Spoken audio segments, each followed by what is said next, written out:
और जो कोई रहमान की याद से आंखें बंद कर ले यानी तगाफुल करे, हम उस पर एक शैतान मुकर्रर कर देते हैं तो वो उसका साथी हो जाता है। और ये शैतान उनको रास्ते से रोकते रहते हैं और वो समझते हैं कि वो सीधे रास्ते पर हैं। यहां तक कि जब वो हमारे पास आएगा तो उस शैतान से कहेगा कि काश मुझ में और तुझ में मशरिक और मगरिब का फासला होता, तू बुरा साथी है।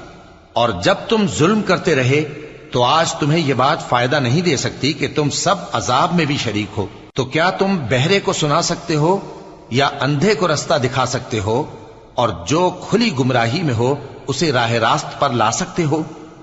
फिर ए पैगंबर, अगर हम तुमको वफात देकर उठा लें तो भी इन लोगों से तो हम इंतकाम लेकर रहेंगे, या तुम्हारी जिंदगी ही में तुम्हें वो अजाब दिखा देंगे जिसका हमने इनसे वादा किया है, क्योंकि हम इन पर काबू रखते हैं। बस तुम्हारी तरफ जो वही की गई